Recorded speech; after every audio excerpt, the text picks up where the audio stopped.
अस्सलाम वालेकुम नाज़रीन, मैं हूं ज़मीर हैदर और आप देख रहे हैं प्रोग्राम क्रॉस टॉक। नाज़रीन, एक अफसोसनाक वाक़या बशाम के इलाके में, बटकराम के पास, शांगला के इलाके में बशाम के पास चीनी बाशिंदों की गाड़ी पर खुदकुश हमला और 5 चीनी इंजीनियर समेत एक ड्राइवर जो हैं वो जान की बाजी हार गए। सदर पाकिस्तान, वजीर आजम पाकिस्तान, सब ने अफसोस का इजहार किया और इसके मजम्मती बयान भी आए और वजीर आजम मियाँ शहबाज शरीफ साहब चीनी एम्बेसडर के पास भी गए, उनसे इजहार ताज़ियत भी किया और इस बात का यकीन भी दिलाया कि जो लोग भी इसमें मुलव्वस होंगे उनको नहीं छोड़ा जाएगा, इसकी बाकायदा इन्वेस्टिगेशन होंगी। चीनी एम्बेसडर ने और चीनी हुकाम ने, चीनी हुकूमत ने भी इसी बात का डिमांड की है और कि इसको जो है इन्वेस्टिगेट किया जाए। और ये बहुत इंतहाई अफसोसनाक वाक़या है क्योंकि चीनी बरादर जो हैं हमारे, वो हमारे तरक्की के बहुत से कामों में इस वक्त हमारा हाथ बटा रहे हैं और ये एक इंतहाई अफसोसनाक वाक़या है और इस पर भी हम प्रोग्राम के एंड में चलकर बात करेंगे क्योंकि दहशतगर्दी जो है अब दोबारा सर उठा रही है और ये जो है इस पर ISPR का भी बड़ा शदीद रद्द अमल आया है, इस पर भी बात करेंगे नाज़रीन। और दूसरी जानिब मियाँ नवाज शरीफ साहब की कुछ खामोशी है। मरियम नवाज साहिबा चीफ मिनिस्टर पंजाब के साथ वो मुख्तलिफ जगहों पर जा रहे हैं, पैगामात भी आ रहे हैं, लेकिन वैसे वो मीडिया से अभी बात नहीं कर रहे और थोड़ी सी कुछ डाइसेंटिंग नोट्स भी आ रहे हैं विद इन पार्टी और कुछ पार्टी में जो अब बहुत ज़्यादा एक्टिव हो गए हैं वो कुछ लोगों की निशानदेही भी कर रहे हैं कि क्यों PMLN की लीडरशिप जो है उनको इग्नोर कर रही है। तो ये एक बड़ी अजीब सी सूरत हाल है। कुछ सेनेटर्स जो पहले थे अब नहीं हैं और कुछ को जो टिकट मिलने चाहिए थे उनको नहीं मिले और इस किस्म की सूरत हाल में थोड़ी सी परेशानी, बेचैनी जो है वो PMLN के क्वार्टर्स में नज़र आती है। नून लीग और पाकिस्तान पीपल्स पार्टी की एक बाकायदा वाज़े तौर पर पीपल्स पार्टी ने सपोर्ट का ऐलान किया था और लेकिन उसके बावजूद PMLN के कुछ लीडर्स इस पर तशवीश का इजहार कर रहे हैं। ये इसकी वजह क्या है? हालांकि पीपल्स पार्टी ने दिल खोल कर सपोर्ट दी, हुकूमत का वो हिस्सा नहीं बने, वो चाहते हैं कि PMLN जो है वो अपने दीगर इत्तेहादियों के साथ मिलकर ड्राइविंग सीट पर रहे, फैसले करे, लेकिन वो उनके साथ मौजूद हैं और वो पीछे हटने वाले नहीं हैं। लेकिन इसके बावजूद जो है वो थोड़ी सी आवाज़ें सुनाई देती हैं। तो इन्हीं तमाम मामलात पर बात करने के लिए हमारे साथ मौजूद हैं सेनेटर आसिफ किरमानी साहब, मुस्लिम लीगी रहनुमा। बहुत बहुत शुक्रिया डॉक्टर साहब आपके वक्त का। सेनेटर पलवशा खान साहिबा हमारे साथ मौजूद हैं, सीनियर रहनुमा पाकिस्तान पीपल्स पार्टी। बहुत बहुत शुक्रिया पलवशा साहिबा आपके वक्त का भी।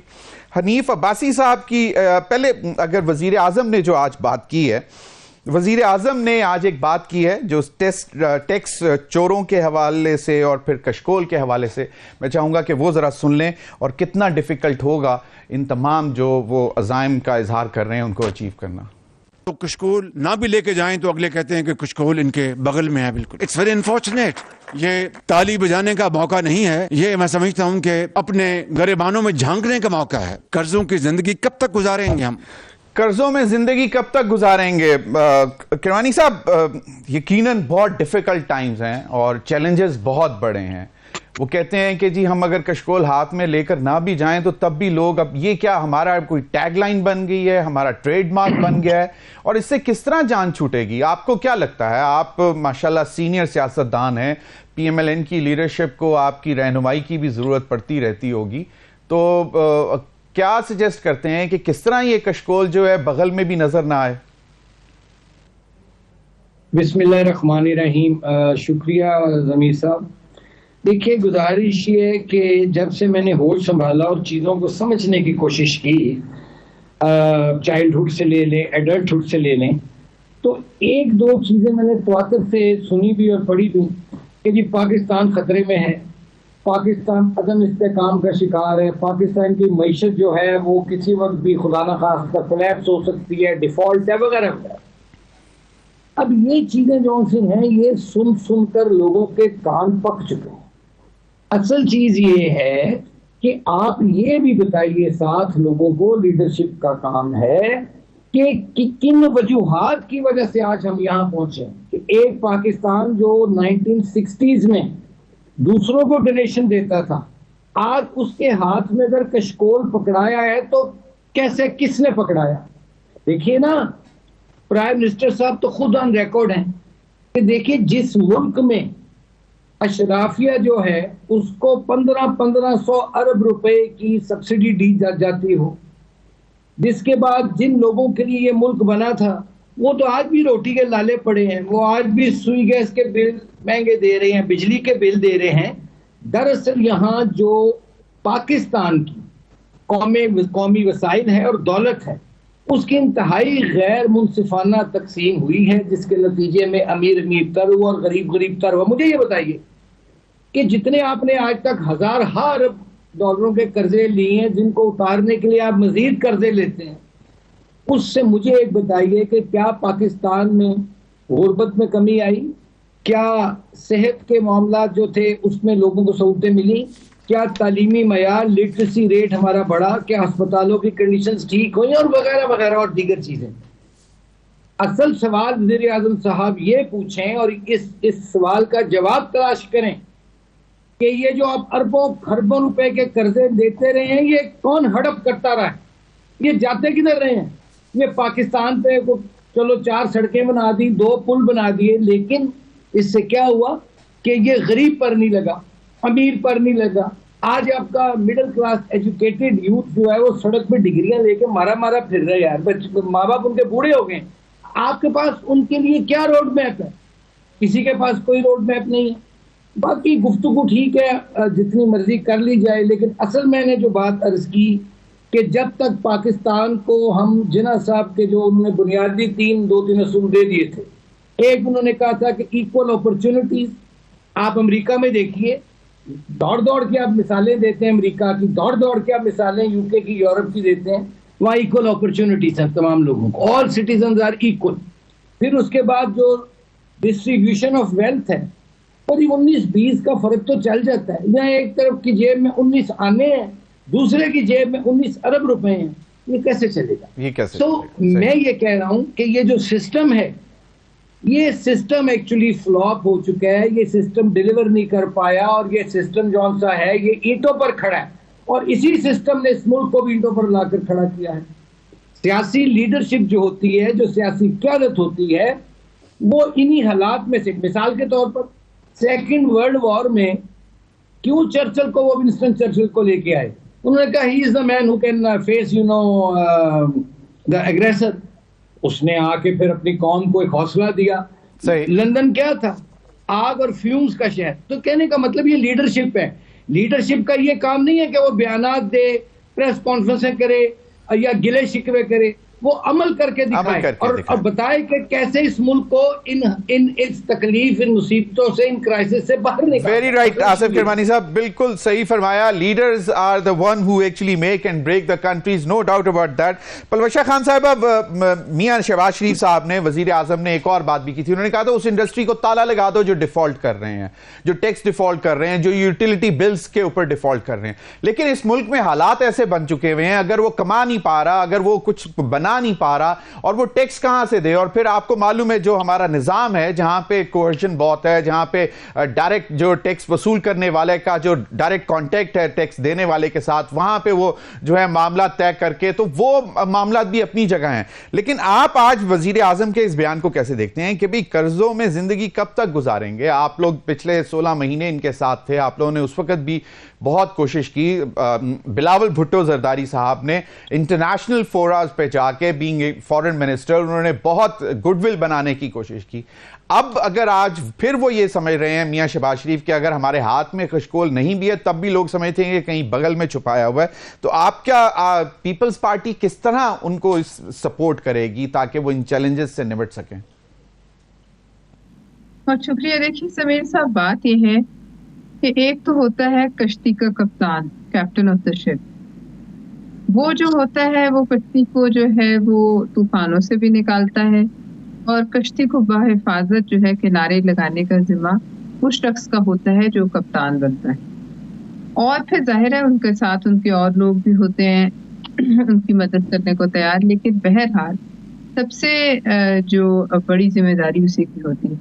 इस वक्त पाकिस्तान की जो कश्ती है उसके कप्तान मियां मोहम्मद शहबाज शरीफ साहब हैं, और बहर सूरत जब उन्होंने जिम्मेदारी उठाई होगी तो उन्होंने उनके पास कोई ना कोई एक रूट मैप होगा उनके पास। जाहिर है उन्होंने अपने भाई से भी बात की होगी, मियां मोहम्मद नवाज शरीफ साहब से भी कंसल्ट किया होगा, या जो भी उनके अपने दिमाग में बात होगी कि इस मुल्क को उनको पता था, वो उस वक्त 16 महीने हुकूमत करके निकले थे, लिहाजा उनको इल्म था कि हालात और मामला जो है मईशत के वो अच्छे थे। उसके साथ साथ आप देखिए ये दहशतगर्दी की जो एक नई लहर आई है, अब आप जरा आज सबने मजम्मत का इजहार किया लेकिन मुझे तो तशवीश का इजहार। अगर इस तरीके से पहले भी आपको याद होगा हमारे चीनी भाइयों को एक बस में जिंदा जला दिया गया था, आपको याद होगा, चंद साल ही शायद पहले की ये बात है। इसी तरह आज उन्हें दोबारा सुइसाइड बॉम्बिंग का निशाना बनाएगा। आप मुझे बताइए जिन अहम जगहों पर चीन पाकिस्तान के साथ ताउन कर रहा है, ये कौन हो सकता है कि जो चीन और पाकिस्तान के इस ताउन को इस तरह सैबोटाज कर रहा है? और ये किस कदर तशवीशनाक बात है इन हालात में जिनमें हम अभी हैं। इससे चंद दिन पहले गवादर में अटैक हुआ, वो भी इसी सिलसिले की, ये किसी को भी समझ आ सकते है एक कड़ी। मैं ये कहना चाहती हूँ कि मियां शहबाज शरीफ साहब को मैं मशवरा देने वाली तो नहीं होती, लेकिन इस मामले में उनको चाहिए फौरन एक ऑल पार्टीज कॉन्फ्रेंस कॉल करें, एक इन कैमरा से। ये मैंने तो खैर बहुत से अटेंड किए देखे, लेकिन बहरहाल कोई एक जो है उसमें जब सब मिल बैठते हैं तो एक सोच आती है सामने, फिर सब उसका जिम्मा उठाते हैं उन हालात और वाकयात का। जैसे कि आपको याद होगा जब भारत यहाँ मिसाइल ताने बैठा था पाकिस्तान के शहरों पे, तो सब इकट्ठे हो गए थे। इस वक्त शायद सिर्फ इमरान खान साहब नहीं आए थे, बाकी तमाम लीडरशिप जो है वो इकट्ठी हो गई थी। लेकिन मैं ये कहूंगी कि इसके साथ साथ फिर जब जो कश्ती का कप्तान है वो सबसे बड़ा फर्ज उसी का होता है। और मियां शहबाज शरीफ साहब के पास जो भी प्लान है, सेनेटर साहिबा, कमी है सही, बिल्कुल सेनेटर साहिबा, लेकिन आपने सेनेटर साहिबा आपने अभी जिक्र किया, आप you started off with the ship के शिप का कैप्टन, तो एक तो ये कि क्या उस शिप पर पीपल्स पार्टी सवार नहीं है, एक सवाल। दूसरा सवाल, जब आप कहती हैं कि इन मौजूदा हालात में तमाम पार्टीज की एक ऑल पार्टीज एपीसी बुलाई जाए, ऑल पार्टीज कॉन्फ्रेंस बुलाई जाए, और फिर वहां से इन जो इस वक्त जो हालात हैं खासतौर पर दहशतगर्दी और सिक्योरिटी के मामला, उनके ऊपर सहर हासिल डिस्कशन की जाए और उसके बाद रास्ता निकाला जाए, तो क्या पीपल्स पार्टी सिर्फ एपीसी की हद तक ही साथ है या उस शिप में भी मौजूद है, बैठी हुई है शिप? बिकॉज अगर कैप्टन है और हुकूमत का आप हिस्सा हैं तो टेक्निकली आप भी तो उस शिप पर सवार हैं। जी, मैंने आपको कहा कि शिप पे दीगर लोग भी सवार होते हैं जो उनकी मदद के लिए होते हैं, उनको उनकी आनत के लिए होते हैं, लेकिन सबसे बड़ा फर्ज कप्तान का होता है। इससे मैं ये नहीं कह रही कि पीपल्स पार्टी जो है वो मियां शहबाज शरीफ साहब को कोई झंडी दिखाने के जा रही है। पीपल्स पार्टी साथ खड़ी है, लेकिन मियां शहबाज शरीफ साहब कल शायद आसिफ अली जरदारी साहब से आज शायद की मुलाकात भी हुई है, तो जाहिर है बातें तो डिस्कस हुई होंगी। मैं तो आपने मुझसे पूछा तो ये मैं आपको पीपल्स पार्टी की तो ये पोजीशन नहीं कह रही कि केपीसी, लेकिन मैं वैसे कह रही हूँ कि कलेक्टिव विजडम जो है वो इन हालात में हमेशा अच्छा रहता है। लेकिन नहीं, फिर वो तो आई अंडरस्टैंड, पीपल्स पार्टी के जो सरबराह हैं वो सदर मुमलिकत हैं जो कि पार्लियामान का हिस्सा होते हैं, तो लिहाजा ये जो है हम अपनी जिम्मेदारी है उससे तो पीछे नहीं हट रहे, लेकिन जो एग्जीक्यूटिव हेड है हुकूमत के फैसला तो उनका है। अगर वो कहते हैं कि ऐसी जगहों को ताला लगा दिया जाए तो जरूर लगा दें।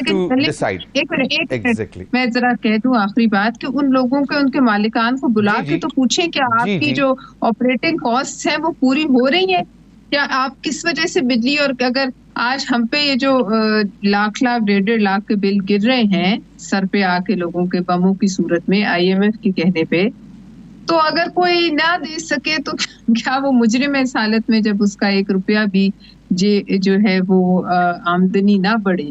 लिहाजा ये बड़ी इसको एक होलिस्टिक अप्रोच और इसको ये एक बड़ा इंसानी अलमिया जन्म ले रहा है, और ये इंसानी अलमिया को हम सबको जो है इसमें मुल्क को इससे बाहर निकालने की हमारा फर्ज बनता है। और ये जो of course we have to face it together, I understand, but ये सब कुछ पलवशा साहिबा, you know that जी बिल्कुल कि ये IMF के साथ मामला जो तय हो रहे हैं, अभी आने वाले दिनों में और भी कुछ सख्तियां आनी है। डॉक्टर साहब आप कुछ कहना चाह रहे थे बीच में। मैं वैसे ही I have great regard and respect for senator साहिबा। वो आपने सवाल किया ना कैप्टन वो जो शिप का, तो वो तो ठीक है शहबाज शरीफ साहब हैं, लेकिन मैं समझता हूँ कि जो उसके पैसेंजर हैं उन सारों ने पीपल्स पार्टी वालों ने लाइफ जैकेट्स पहनी हुई हैं। अच्छा, सिर्फ पीपल्स पार्टी ने लाइफ जैकेट्स पहनी हुई हैं? जाहिर है वो they are in a very safe zone you know. तो लेकिन मैं समझता हूँ कि ये वो कहते हैं ना वील अल्लाह रहम करे, we'll swim together, we'll sing together. सही सही, बिल्कुल सही।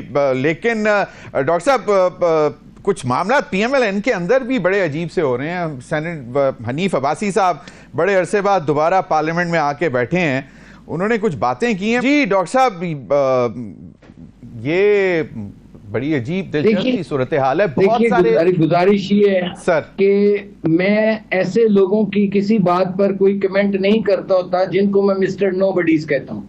सो these are mister nobodies to me. मैं इन सबको जानता हूँ, कितना इनका वजन है, इनका हर एक का एक का एक्सरे मेरे पास मौजूद है। So don't force me to comment on a person जिनको मैं सीरियसली कभी जिंदगी में लिया ही नहीं। आपने कोई नवाज शरीफ साहब के हवाले से बात करनी हो, कोई शहबाज शरीफ साहब के कोई गवर्नमेंट के फंक्शन के हवाले से जरूर करें। मैं लोगों पर कमेंट करने से एतराज करता हूं, सही, क्योंकि मैं इस काबिल नहीं समझता किसी को कि इन पर बात की जाए। आई कंप्लीटली अंडरस्टैंड डॉक्टर साहब। तो फिर देन व्हाई मियां नवाज शरीफ साहब इज नॉट, लगता ऐसे है कि शायद ये जो बातें कर रहे हैं मुख्तलिफ लोग, ये किसी की शय पे या लीडरशिप की शय पे ये बात करते हैं, वरना who would like you know like name all these, इतने सीनियर आप लोग माशाल्लाह पुराने लीडर्स हैं, और why would they take names? मतलब this is a matter of concern. This is ये एक डिसेंसी भी होती है, मैनरिज्म होते हैं, लेकिन अगर किसी में नहीं है तो अब आप उसको इस उम्र में सिखा नहीं सकते। जहां तक देखें नवाज शरीफ साहब की बात है, जो असल तो इन सब लोगों को अपने गिरेबानों में झांकना चाहिए और इन लोगों को ये देखना चाहिए कि वो नवाज शरीफ जो 2/3 मेजॉरिटी के साथ आके चारों सूबों में मरकज में हुकूमत बनाता था, एक दफा नहीं 3 दफा बनाई उसने कंफर्टेबल मेजॉरिटी के साथ। क्या वजह है कि आज वो उसकी पार्टी एक सूबे तक महदूद हो गई है? ये इन लोगों को सोचना चाहिए और अपने अपने गिरेबानों में झांकना चाहिए और फिर उसके बाद हौसला करना चाहिए। ये जो वो कहते हैं ना कि हुआ है शाह का मसाहिब फिरे है इतराता, वगरना शहर में गालिब की आबरू क्या है? क्या इन लोगों की आबरू है मुझे बताएं, जो अपने लीडर को पाकिस्तान बुलाकर उसको उन्होंने मतलब सूबे तक महदूद कर दिया। क्या बातें करते हैं जी। छोड़े, मैं ऐसे फिर मैं बात करूंगा तो बहुत दूर तक बात निकल जाएगी। कहने का मकसद डॉक्टर साहब आई अंडरस्टैंड नवाज शरीफ जी जी जी जी डॉक्टर साहब देखिए ना, कभी कोई भांत भांत की बोलियां बोलता है जी, मेरे पे क्रॉस लग गया। भाई हु आर यू? तुम हो कौन? फिर बताओ किसने लगाया तुम्हारे पे क्रॉस? बातें करने से तुम नवाज शरीफ बन जाओगे? तुम लोग ये बताओ सबसे पहले कि तुम लोग पार्टी के मामे चाचे बने हुए थे। तुम लोग ये बताओ कि इस पार्टी को यहां तक पहुंचाने में किसका किरदार है, क्या किरदार है, ये तुम्हारी जिम्मेदारी है, बताओ। ऐसे ही डाके बंगाले की मार दी। बात ये है कि मियां साहब के लिए मैं तो हमेशा उनका खैर खा रहा हूं, अब भी हूं। मेरी तो मैंने पहले तजवीज दी थी 2022 में कि प्लीज ये जमाती और ये जो हुकूमती ओहदे हैं इनको अलहदा कर दीजिएगा, क्योंकि जो एक दफा हुकूमत में आ जाता है, वजीर बन जाता है, ओहदा मिल जाता है, एक तो वो टाइम नहीं दे पाता पार्टी को। और ये मेरी बात याद रखिए, ये जो पार्टीज होती हैं ये गवर्नमेंट्स को तख्लीक करती हैं, पैदा करती हैं। गवर्नमेंट्स पार्टियां नहीं बनाती। जिन गवर्नमेंट्स ने माजी में पार्टियां बनाई उनका अशर आपने देखा क्या हुआ, कहां गई? तो डॉक्टर साहब मियां नवाज शरीफ साहब ने क्या जवाब दिया था फिर? मियां साहब ने मेरी उस बात को, और भी 3-4 काफी चीजें थी उस पर, 1-2 पर उन्होंने जरूर अमल किया, लेकिन इस बात पर उनका कोई जवाब नहीं आया। तो डॉक्टर साहब असल चीज ये है कि आपने अगर डॉक्टर साहब वो आए वापस आके मतलब आ गए मुल्क में, केसेस खत्म हो गए, उनके बेटों के पर केसेस खत्म हो गए, फिर उनके छोटे भाई वजीर आजम बन गए, उनकी साहबजादी चीफ मिनिस्टर बन गई। तो ये मेरे ख्याल में कोई बुरी अचीवमेंट तो नहीं है आफ्टर 2018 मतलब 17 जब से वो मुझे क्यों निकाला क्या नारा, फिर वोट को इज्जत दो और फिर वापस आना, तो मेरे ख्याल में कोई इतनी बुरी अचीवमेंट तो नहीं है। देखिए, अपने अपने अंदाज से देखने का अंदाजे है, एंगल है देखने का। आप ये मुझे बताइए कि जब मियां साहब आते हैं वापस, क्या नारा था हमारा? पाकिस्तान को नवाज दो, वजीर आजम नवाज शरीफ, और वोट बैंक नवाज शरीफ का था। जो नवाज शरीफ के चाहने वाले थे वोटर्स वो उसको वजीर आजम देखना चाहते थे। मेरा रोना यह है कि क्या वजह है कि एक सिंपल मेजोरिटी तक नहीं आपकी जमात ले सकी, जिस तरह से मियां साहब को जाहिर है उनको तजर्बा नहीं है, हुकूमतों का ना वो हक में है, इसलिए वो पीछे हट गए। और उसके बाद शहबाज साहब को उन्होंने आगे कर दिया। कहने का मतलब ये है कि आप इसको अचीवमेंट समझते हैं, मैं एक मुस्लिम लीगी होते हुए समझता हूँ कि हमारा नुकसान हुआ है। चलें डॉक्टर साहब, बिल्कुल सही, मेजोरिटी की सही डॉक्टर साहब, सिंपल मेजोरिटी की तवक्को किए बैठे थे। सही, तो डॉक्टर साहब वैसे सिंपल मेजोरिटी नहीं मिल सकी, लेकिन डॉक्टर साहब अगर मतलब उसके कौन जिम्मेदार है? सही, मियां नवाज शरीफ साहब भी अगर खुद वजीर आजम बन जाते तो खैर उसमें इतना मुजायका तो ना होता। मतलब ठीक है, शहबाज शरीफ को मखलूत हुकूमत का एक्सपीरियंस हो गया पिछले 16 महीने, लेकिन मुझे अभी ब्रेक का कहा जा रहा है। ब्रेक के बाद मैं सेनेटर पलवशा साहिबा आपकी तरफ भी आऊंगा। पीएमएलएन के अभी भी स्टॉलवर्ड्स जो हैं वो पीपल्स पार्टी पर शक का इजहार कर रहे हैं, इस पर भी मैं बात करना चाहूंगा। नाज़रीन, वक्त हुआ एक ब्रेक का, हमारे साथ रहिए।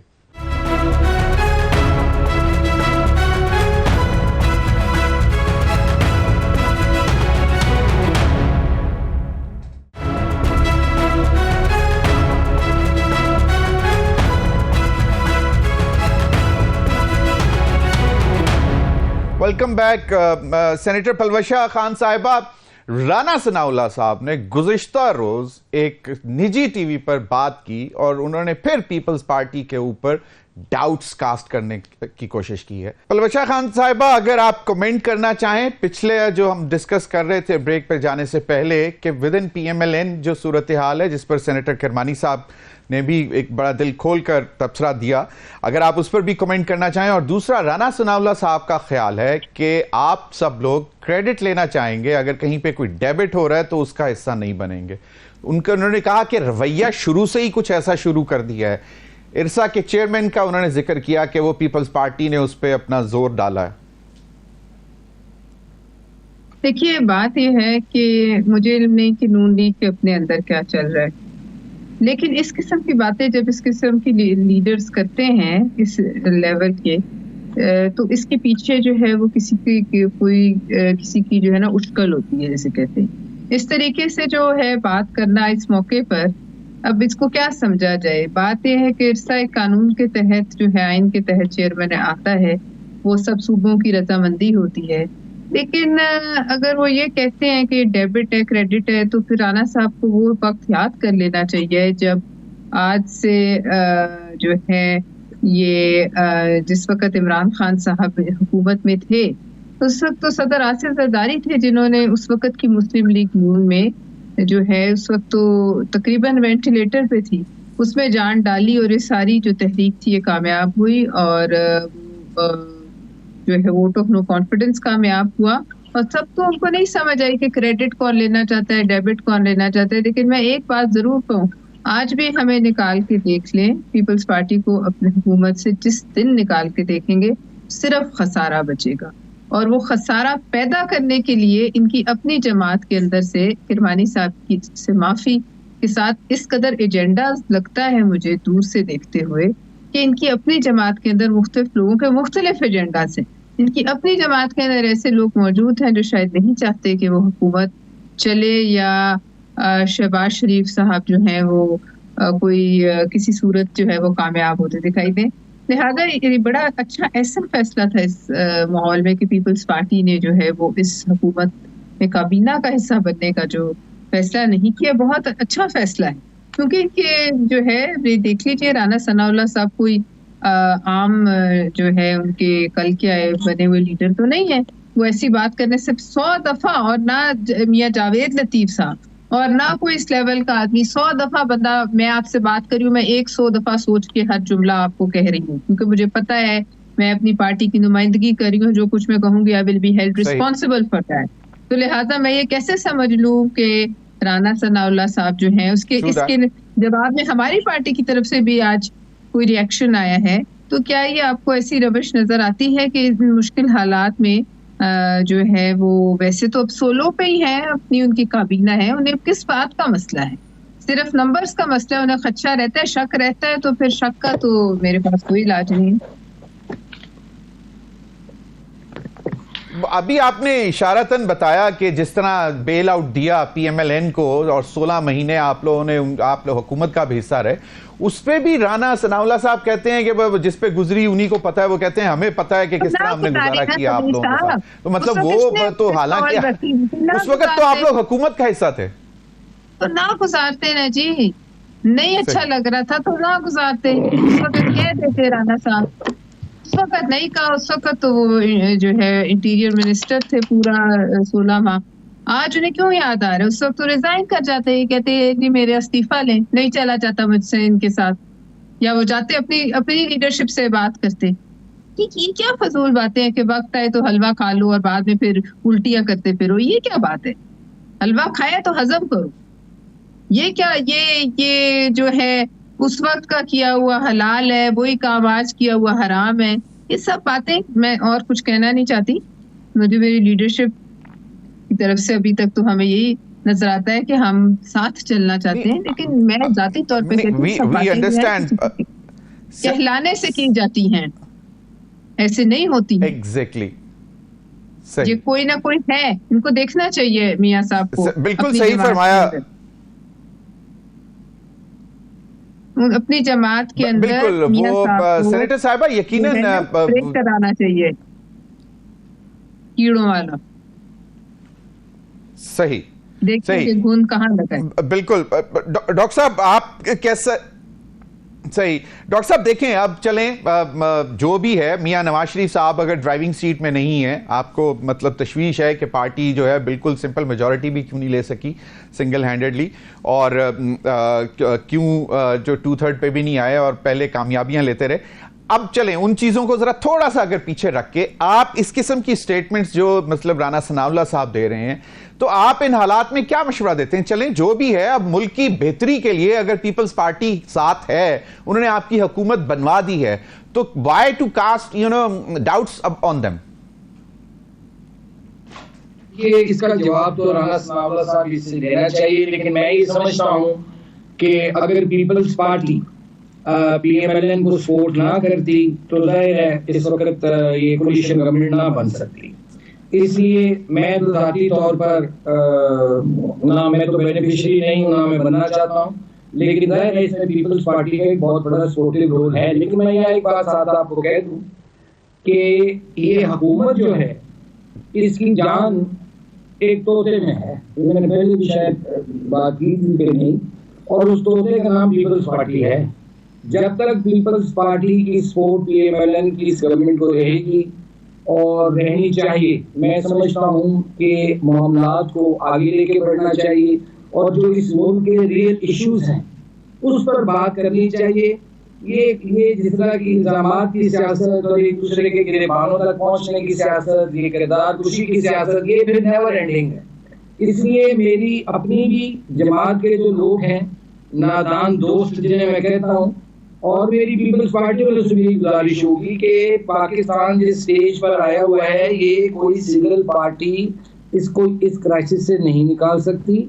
यहाँ सबको स्टेक होल्डर्स को मिलकर बैठना होगा, जिसमें तमाम सियासी जमातें भी हैं। जैसे परवेशा साहिबा ने बड़ी अच्छी बात की कि एपीसी बुलानी चाहिए, और उस पर सिर्फ ये कोई दहशतगर्दी पर नहीं, पाकिस्तान की जो जनरल सूरत हाल है, कंडीशन है जो जिसमें इकॉनमी है, लॉ एंड ऑर्डर है और दीगर इश्यूज हैं, इस पर तमाम लोगों को सर जोड़कर बैठना होगा।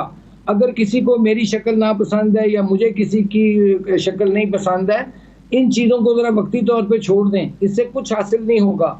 अवाम जो हैं वो रिजल्ट चाहते हैं, अवाम रिलीफ चाहते हैं, अवाम को रोटी चाहिए, अवाम को छत चाहिए, अवाम को सेहत चाहिए, तालीम चाहिए, महंगाई से, महंगे बिजली के बिलों से, सूरज गैस के बिलों से रिलीफ चाहिए। सही, ये ज़मीर साहब रियल इश्यूज हैं, रियल इश्यूज हैं। किरमानी साहब, आपने भी वही बात की, मैं सेनेटर साहिबा से भी बात करना चाह रहा था, लेकिन आपसे मैं शुरू कर लेता हूं कि आपने कहा एपीसी होनी चाहिए, बिल्कुल तमाम को सर जोड़कर बैठना चाहिए डिस्पाइट लाइक्स एंड डिसलाइक्स को पीछे छोड़कर। लेकिन एक जो इस वक्त सबसे बड़ी ऑपोजिशन है, जो कि सुन्नी इत्तेहाद काउंसिल के परचम के नीचे खड़ी है, पीटीआई बैक सुन्नी इत्तेहाद काउंसिल जो इस वक्त पार्लियामेंट में है, वो तो ना मामला डिसाइड कर चुके हैं कि हमने इनको नहीं चलने देना, ना पार्लियामेंट में ना पार्लियामेंट से बाहर। तो अगर तो ये ऐसा होगा, अल्लाह ना करे, और उनको भी चाहिए कि थोड़ा सा पाकिस्तान की खातिर वो भी दिल बड़ा करें। अदरवाइज फिर जो बिठाने वाले हैं ना ज़मीर हैदर साहब, उनको फिर बिठाना भी आता है। सही। लेकिन फिर उसमें अगर कोई जमहूरियत का नुकसान हो गया या जमहूरियत बैठ गई तो फिर उसकी जिम्मेदारी भी इन तमाम फ्री कैंप पर होगी जो हुकूमत में भी हैं और जो हुकूमत से बाहर और आपस में एक दूसरे से बात नहीं करते। बिल्कुल सही। सेनेटर पलवशा साहिबा, आपने ये मशवरा दिया जिसको सेनेटर करमानी साहब ने भी सेकंड किया कि नो डाउट, लेकिन एक बहुत बड़ी ऐसी ऑपोजिशन है जो कि आ चुकी हुई है, जिसको हुकूमत बनने से पहले जरदारी साहब हाथ बढ़ा रहे थे कि भी मिलकर बैठकर बात करते हैं, आगे चलते हैं मुल्क की। लेकिन अभी आपका क्या ख्याल है कि अगर वो नहीं बैठने को तैयार, वो पार्लियामेंट और पार्लियामेंट के बाहर एजिटेशन की तरफ ही सिर्फ जाना चाहते हैं, मुल्क दहशतगर्दी दोबारा सर उठा रही है, इन हालात में तो आपको कितना आसान लगता है कि जरदारी साहब actually can play his role being the president of Pakistan now second time, कि वो सबको दोबारा कहें कि भाई बैठो और बात करो?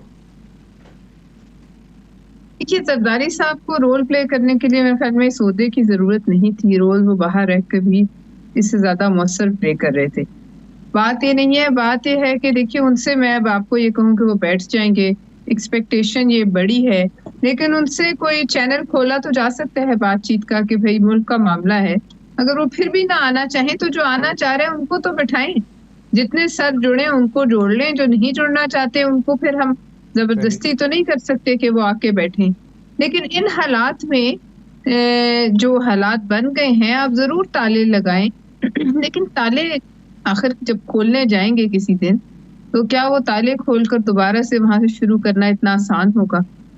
अब आप देख लीजिए, जो इस वक्त हमारे गैस के टैरिफ्स हैं, उस पे हमारी इंडस्ट्री जो है वो किस तरीके से खड़ी हो सकेगी, कितने दिन चल सकेगी, ये वो तमाम सवालात हैं। और ये एक बिल्कुल बोझ तले दबी हुई कौम, क्योंकि रमजान का महीना, हमें हक सच बात करनी चाहिए, उस पर मजीद कितना बोझ डाला जा सकता है। मेरी जेब में 1 रुपए इनकम का इजाफा ना हो, अब हर महीने मेरे ऊपर एक बम गिरा दें, किस हद तक मतलब जो है वो बर्दाश्त कर पाएगी? इन तमाम मामलात के लिए तो हमें एक दूसरे के साथ बैठना चाहिए। और फिर ये जो हमारे कोर इंटरेस्ट हैं, सीपैक है, NFC अवार्ड है, ये जो इन पे खतरात मंडला रहे हैं, आप क्या समझते हैं खतरात सिर्फ ये इन पे ऐसे ही है सामने से? इसके पीछे कोई एजेंडा नहीं है क्या? IMF किसी मुल्क में आज तक जहाँ गया है वहाँ मईशत को की बड़ी भला हुआ है? क्या IMF एजेंडास के बगैर काम करता है? क्या IMF के पावर हाउसेज में वो तमाम नाम नहीं है बड़े बड़े जो आज गजा में जो है 40,000 मुसलमानों को, बच्चों को, औरतों को, बूढ़ों को, मर्दों को जो है मार चुके हैं, ज़िबा कर चुके हैं? हम लोग इतने पागल तो नहीं है, हमें पता है कि जो जहाँ आता है उसके पीछे क्या एजेंडा होता है। सिर्फ सवाल ये है कि इस वक्त हम चूंकि मजबूर हैं, लेकिन आंखें तो खुली रखनी चाहिए, आंखें भी खुली रखनी चाहिए, और आपस में तो इत्तेहाद रखना चाहिए कि कम से कम कोई जो है एक दूसरे का हाथ तो पकड़ लें अगर डूबने लगे तो, खुदा न खास्ता। लेकिन बहरहाल मामलात जो है संगीन हैं और बड़ी तवज्जो और तदबीर की ज़रूरत है। मैं तो यही कहूँगी कि वो लोग जिनके पास ताकत भी है और वो अगर और जो जिम्मेदार हैं, जो हुकूमत में हैं, हम सब पे जिम्मेदारी है, हम उससे पीछे नहीं हट रहे हैं। हमने वोट दिए हैं मियां शहबाज शरीफ साहब को, हम अभी तक खड़े हैं तो हुकूमत खड़ी है। उम्मीद का दामन नहीं छोड़ना चाहिए। बिल्कुल सही फरमाया किरमानी साहब। एक चीज, कल एक नया तनाज़ा सामने आया, HSN कॉलेज, मतलब ठीक है एलीट का वो कॉलेज है, लेकिन एक नाम है और वो मतलब एक सब कॉन्टिनेंट का एक बड़ा नाम है, और वो शहर मतलब पंजाब के दिल लाहौर में एक मौजूद है, उसकी एक हिस्ट्री है, उसका प्रिंसिपल रिजाइन कर देता है और फिर आहत चीमा साहब जनाब गवर्नर साहब को दोबारा खत लिख देते हैं कि जी आपने जो फैसला किया उससे पीछे ना हटें। मतलब मेरे लिए ना सही, मेरे लिए मुझे कोई फायदा नहीं है, लेकिन बहुत से वालिदैन को फायदा हो सकता है। अब मुझे एक्चुअली ये तो बहुत एलिटिस्ट कॉलेज है, मुझे नहीं मालूम इसमें मतलब अगर जिनके बच्चे जाते हैं उनको फीसों का कोई मसला होना चाहिए, होगा, मुझे नहीं समझ आती। लेकिन एक पार्टी PMLN मतलब वो गवर्नर को मतलब कहे कि नहीं बस ठीक है जो आप कर रहे हैं बिल्कुल इस पर रहें, मतलब गवर्नर एक इदारे के साथ होना चाहिए। He is not a representative, you know, he's a representative of federation, not a party. देखिए ये बड़ा ही एक अनफॉर्चुनेट इंसिडेंस हुआ है और जहाँ तक मैं आपकी थोड़ी तस्दीक कर दूँ आपकी इजाज़त से ज़मीर साहब के, चूँकि मैं लाहौर से बिलोंग करता हूँ, मैं कई लोगों को जानता हूँ, वो सिर्फ एलीट का कॉलेज नहीं है। अच्छा। उसमें middle class, upper middle class के लोगों के बच्चे भी पढ़ते हैं। सवाल ये है कि वो कहते हैं जी कि ये प्रिंसिपल साहब जौन से हैं इन्होंने चले जाना था, इस्तीफा दे देना था, ये एक स्कैंडलाइज कर रहे हैं। भाई वो तो अगस्त में जाना चाह रहा था और उसके बाद ये पॉलिसी जौन सी है ये फिर पहले क्यों नहीं बनाई गवर्नर साहब ने? जब इन मौसूफ का, चीमा साहब का बच्चों का मसला आया उसके बाद पॉलिसी आती है। अच्छा, दूसरी बात ये तो देखें ये सिर्फ साउथ एशिया का नहीं, ये पूरे वर्ल्ड में रिकग्नाइज्ड एक इंस्टीट्यूशन है और जो कि A level, O level British council यहाँ एग्जाम कंडक्ट करती है। ये तो बहुत बड़ा एक इंटरनेशनल रिप्यूट का कॉलेज है। आप उसको समझते हैं कि ये को बस है कि जी मेरी साथ वाली सीट पे कोई ना बैठे, वहाँ भी टिकट देनी पड़ती है, पैसे देने पड़ते हैं कि अगर आप चाहेंगे आपकी साथ की सीट पे कोई ना बैठे। ये किस किस्म की डिमांड है? और फिर मैं कहता हूँ ये चीमा साहब क्या ये कोई गरीब गुरबा क्लास से तो तल्लुक नहीं है, रूलिंग एलीट है, अशराफिया से तल्लुक है और इस किस्म की हरकतें करे। और मुझे गवर्नर साहब तो शरीफ आदमी, आई नो हिम पर्सनली, लेकिन उसको बेबस किया गया। लेकिन अभी जो मेरी इतला है कि उसमें इन्होंने एक नया एक दाना फेंका है और खत लिखा है गवर्नर को ये मौसूफ चीमा साहब ने कि जी ये हम इससे विड्रॉ करते हैं जो हमारा मुतालबा था, लेकिन इस पॉलिसी को जारी रखें। ये क्या बात हुई? कहने का मतलब ये है फिर आप क्या मैसेज दे रहे हैं इंटरनेशनल ऑर्गेनाइजेशंस को? यहाँ से बच्चे पढ़ के कल को बाहर जाते हैं हायर एजुकेशन के लिए, A लेवल्स करके, O लेवल्स करके, तो क्या उनको तासुरात देना चाह रहे हैं कि ये करतूत है हमारे इस कॉलेज के?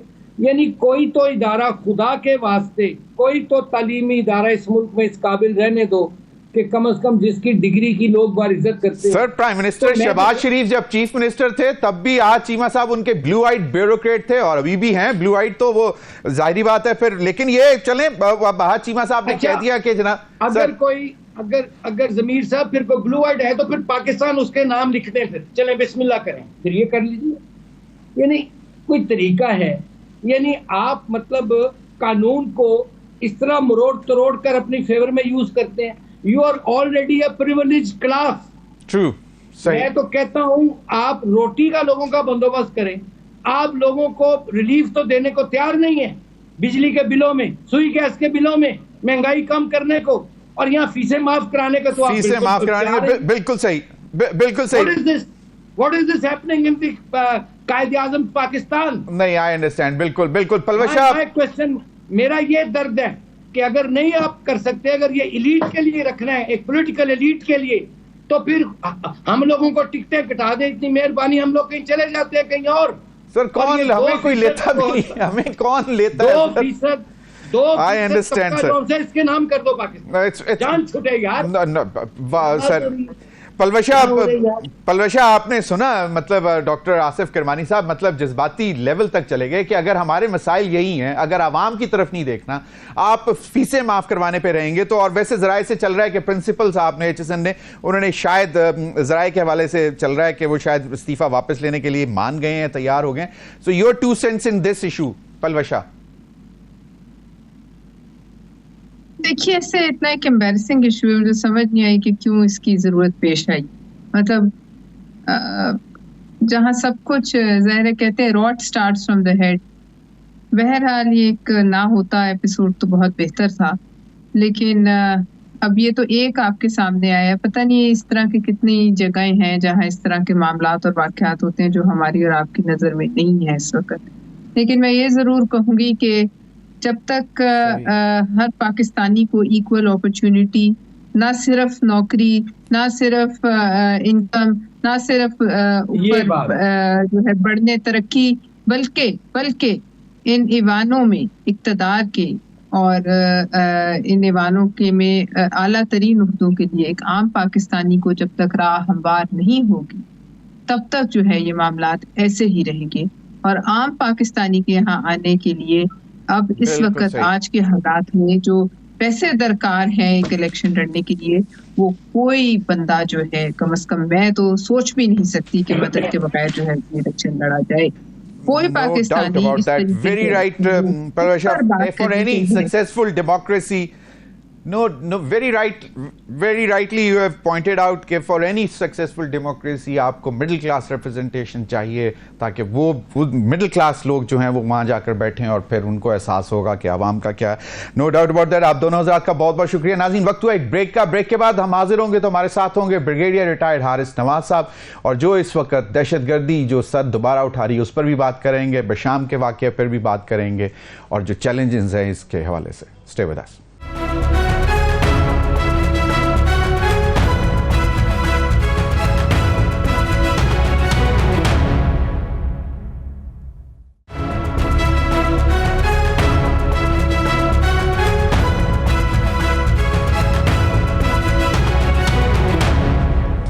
वेलकम बैक नाज़रीन। हमें ब्रिगेडियर रिटायर्ड हारिस नवाज साहब ज्वाइन करेंगे, लेकिन आज जो ISPR की प्रेस रिलीज आई बशाम में जो ताज़ा तरीन वाक़या हुआ जिसमें 5 चीनी बाशिंदे जो हैं वो जाँ बहक हुए और उनके साथ एक ड्राइवर भी था, ये एक बहुत ही अफसोसनाक वाक़या है। बशाम में ताज़ा तरीन वाक़े में 5 चीनी शहरियों समेत 6 शहरी जाँ बहक हुए। कौम चीनी भाइयों के साथ इजहार यकजहती और बुज़दिलाना कार्रवाई की मजम्मत करती है।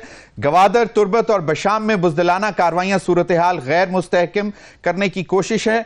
मुसल्लह अफवाज ने गवादर और तुर्बत में दहशतगर्दी की कोशिशों को नाकाम बनाया। ISPR मुल्की तरक्की और अवामी फलाह के मंसूबों और हसास मकामात को निशाना बनाया जा रहा है। वाक़यात स्ट्रेटेजिक शराकतदारों और चीन के साथ इख्तलाफात की साजिश है। कुछ गैर मुल्की अनासर जाती मुफादात के लिए दहशतगर्दों की मदद कर रहे हैं। ऐसे अनासर मुसलसल दहशतगर्दी के सरपरस्तों के तौर पर बेनकाब हो रहे हैं।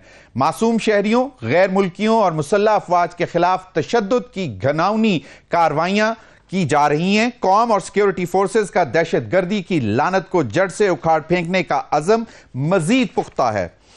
पाकिस्तान वाहिद मुल्क है जो इस्तेकामत के साथ आलमी दहशतगर्दी का मुकाबला कर रहा है। कौम और इत्तेहादी चीन की गैर मुतज़ल्ज़ल हिमायत के साथ दहशतगर्दों को जवाबदेह ठहराया जाएगा। यकीनी बनाएंगे कि दहशतगर्दी की बराह रास्त या बिलवास्ता मदद करने वालों को इंजाम तक पहुंचाया जाए। कौम और शराकतदारों के साथ मिलकर बुराई पर गालिब आएंगे। ब्रिगेडियर हारिस नवाज साहब, आपने ये सुन लिया सर। अब सर, ये जो मामला अब दोबारा से शुरू हो रहे हैं, ये क्या वजह क्या है? अभी तो हम इंतखाबात से एक मुस्तहकम पाकिस्तान की तरफ दोबारा सफर हमने शुरू किया है ताकि सियासी इस्तेहकाम आए और फिर मौशी इस्तेहकाम, लेकिन यही हम देख रहे हैं कि अब ये दोबारा मामला शुरू हो गए। देखें ज़मीर, बात यह है कि वी मस्ट अंडरस्टैंड कि हमारे जो दुश्मन खास तौर पर नंबर 1 इंडिया है और उसके जो इंटेलिजेंसी है रॉ, उनका एक एम है कि पाकिस्तान डिस्टेबलाइज रहे, पाकिस्तान में इकोनॉमिक तरक्की ना हो और पाकिस्तान का सी पे मनसूबा कामयाब ना हो, जो कि हमारे दूसरे ममालिक इंडिया को प्रॉक्सी यूज़ कर रहे हैं ताकि वो बलूचिस्तान में BNLA, BLF, PNA, PTTP, Daesh, Khorasan सबको सपोर्ट कर रहे हैं और अफगानिस्तान के थ्रू कर रहे हैं। और अभी तो आपके सामने जो वीडियो लीक हुई है उस पर क्लियर नजर आ रहा है कि उनके लीडर्स कह रहे हैं जी हम 6 रॉकेट लॉन्चर्स ग्रुप हैं, रॉकेट के ग्रुप्स हैं, फिर उसके बाद स्नाइपर्स हैं, नाइट विंड डिवाइस से लेज़र के साथ सब कुछ प्लान होने के बाद हम चौकी अटैक करेंगे। इससे पहले भी हमारे पास है। हमने अफगानिस्तान से क्या रिक्वेस्ट की, एक ही बात की है कि आपने जो दोहा में एग्रीमेंट किया था कि आप अपनी सरजमीन किसी टेररिस्ट ऑर्गेनाइजेशन को किसी हमसाया मुल्क के खिलाफ इस्तेमाल नहीं करने देगा, तो वो आप उसको ऑब्जर्व करें। हम जो कुछ करते हैं चलें वो छोड़ दें, लेकिन अब कंफर्म बातें हो चुकी हैं कि सारा वेपन एमुनिशन जो अमेरिकन छोड़ के वो उनको मिल गया, रॉ वहाँ ऑपरेट कर रही है। उसके बाद इनको टेस्टेड सपोर्ट अफगान तालिबान किया, टीटीपी को, बीएलए को। ये चीज़ें अब ख़त्म होनी चाहिए और पानी सर से गुजर चुका है। जो आज एक तुर्बत में जो इन्होंने किया गवादर पोर्ट अथॉरिटी पे और एक इसके बाद जो अभी इन्होंने यहाँ पर किया बशाम में, गिलगित बल्तिस्तान में, ये एक्सेप्टेबल नहीं है। इसलिए देख कर भी very wrong message to the world के पाकिस्तान में कोई भी जगह महफूज नहीं है। Gwadar port Balochistan is very turbulent. आप मुझे बताएं कैसे फॉरेन इन्वेस्टमेंट आएगी? यही उनका डिज़ाइन है। दे वांट के किसी तरीके से भी पाकिस्तान को इकोनॉमिकली प्रॉस्पर ना करने दें, क्योंकि जो एक इस्लामिक मुल्क है, न्यूक्लियर मुल्क है, फौज लड़ाका है, जियोस्ट्रेटिक लोकेशन बहुत अच्छी है, इकोनॉमिक तरक्की करेंगे तो अपने फैसले अपनी नेशनल इंटरेस्ट में करेंगे। ये वो नहीं चाहते। IMF वर्ल्ड में फंसे रहो, उनकी कंडीशन मानते रहो, मुल्क के अवाम को तबाह करते रहो और आप अपने अज़ाइम पूरे करते रहो। सो इसके लिए रेसिपी नंबर 1 रेसिपी है कि the nation has to be united. हमारा एक फोकस होना है कि हमने अवाम ने मुसल्लह फौज के साथ खड़े होना है, उनकी पुष्ट पर रहना है, क्योंकि फौज और अवाम मिलकर टू फाइट द नेशन। ये हमने इस एनिमी के नैरेटिव को डिफीट करना है। फौज ने तहैया किया हुआ है, chief army staff general Nasir Munir ने तहैया किया हुआ है, कोर कमांडर्स ने किया हुआ है, अवाम को साथ खड़े होना। और साथ ही साथ ये इलीगल इमिग्रेंट्स को खुदा के लिए वक्त आ गया, प्लीज 1.2 मिलियन निकालें बाहर। एग्जैक्टली ब्रिगेडियर साहब, अब ये सेकंड जो है उसका फेज आ रहा है, जो अफगानी इलीगल्स हैं उनको निकालने का। और लगता ये है कि जिस तरह हम इंडिया को इंटरनेशनली एक्सपोज करते हैं और जिस तरह डोनाल्ड लू ने भी एक्सपोज कर दिया इंडिया को, उस तरह हम फिर अब एक वक्त आएगा कि फिर हम काबुल के मुतालिक भी ये बात करेंगे कि वो उन्होंने बिल्कुल डिसाइड कर लिया है कि उन्होंने आपकी बात नहीं सुननी ना समझनी है, हालांकि हमने किस तरह उनको नहीं बचाया हमेशा। मतलब हम जो अपना स्टेपल फूड है, हम वीट के एस्टिमेट्स में उनका नंबर रखते हैं कि उनको वहां पे गंदुम पहुंचानी है, देनी है, इसी तरह और बहुत सारी चीजों में, चीनी में। तो क्या मतलब फिर हमें अल्टीमेटली फिर हम उसको we have to go and resort on these issues? देखिए, हमने जो कुछ करना था कर लिया। हम गंदम उनको देते हैं, शुगर उनको देते हैं, फर्टिलाइजर उनको देते हैं, अफगान ट्रांसलेट पूरा उनको देते हैं, बल्कि हमारे से ले जाके वो फिर सेंट्रल एशिया में चीजें बेचते हैं। 3-4 बिलियन डॉलर का हमें लॉस होता है। आई थिंक कहीं ना कहीं we have to put a full stop. अब पाकिस्तान को, अफगान गवर्नमेंट को कह देना चाहिए कि अगर अब आज के बाद आपके किसी ने उधर से क्रॉस फायर किया या आपके इन्फिल्ट्रेशन हुई, we will go and strike to the military targets and only terrorist organisation की, चाहे वो TTP है, BLA है, BLF है, वेपन एमुनिशन, उनकी लीडरशिप, सबको मारेंगे। We have to very careful. Collateral damage जो हमारे फॉरेन ऑफिस में यही कहा कि we are going only for military target, surgical strike है, and we don't want collateral damage. और हमने कोई किसी सिविलियन की गारंटी नहीं की है। अफगान हमारे पश्तून भाई हैं, हमारे तरफ दोनों तरफ पश्तून हैं। We have to be very careful. लेकिन इनको जो यहाँ पर छुपे हुए हैं, जो यहाँ पर सेफ हेवन में है, जो नर्सरी है इनके लिए, टेररिस्ट ऑर्गेनाइजेशन के लिए और ये सुसाइड बॉम्बर्स के लिए, we have to return them. किसी दुनिया में नहीं होता कि ये तारकीन वतन जो है पूरे मुल्क में फैले हों। आप उनको एक स्पेसिफिक एरिया देते हैं, वो उसी में कन्फाइंड रहते हैं। अभी जो PR वाले हैं और ACC वाले जितने भी डॉक्यूमेंट होल्डर हैं, ये नहीं है, they all must go back और वहां से वैलिड वीजे पर आए। जो मर्जी काम करे पाकिस्तान में, we no problem, all must go back. That's it. Very right brigadier साहब, अ क्विक कमेंट बिकॉज मेरे प्रोग्राम के वक्त का खत्म हो रहा है। अभी मैं देख रहा था हमारे जो फेडरल मिनिस्टर फॉर पेट्रोलियम, उन्होंने कहा कि हम गैस पाइपलाइन के लिए अमेरिका से दोबारा बात करेंगे, ईरान पाकिस्तान गैस पाइपलाइन के लिए। एक तरफ हम इस तरफ भी जाना चाह रहे हैं, तो क्योंकि मतलब ऑफ कोर्स इकोनॉमिक स्टेबिलिटी के लिए अभी गैस की जरूरत है और इतने हाई रेट्स पे खैर इंडस्ट्री भी नहीं चलेगी। तो आपका क्या ख्याल है कि मतलब ये चीज़ों को अब आगे लेकर चलने के लिए पहले ये खत्म होगी दहशतगर्दी, मतलब जो गवादर से अब नॉर्थ ऊपर तक जा रही है, गिलगित बल्तिस्तान तक, CPEC और फिर ईरान पाकिस्तान गैस पाइपलाइन? देखें, ये Pakistan is already taking the case with American government कि जी हमें because of shortage of gas जो प्रॉब्लम, हमें इसका अलाउ करें। आई होप कि they will understand the problem. Letter is almost drafted and is going. लेकिन ये गैस लाइन बिछाने से पहले we have to maintain law and order. आपको सीपैक नहीं बनाने दे रहे, आपको बलूचिस्तान ग्रोथ धमाके कर रहे हैं, True. गिलगित बल्तिस्तान में कर रहे हैं, चाइनीज को वो एक मैसेज गलत दुनिया को भिजवा रहे हैं कि जी आप फॉरेन इन्वेस्टमेंट ना आए, फॉरेन ना आए, सही। हम आपको नहीं करने देंगे। तो गैस पाइपलाइन के भी ये ग्रोथ धमाके करेंगे, तो I think That would be very unfortunate. Exactly. That would be very unfortunate. बहुत बहुत शुक्रिया ब्रिगेडियर रिटायर्ड हारिस नवाज साहब, आपके वक्त का। नाज़रीन अब तक के लिए इतना ही, इजाजत दीजिए, अल्लाह हाफिज।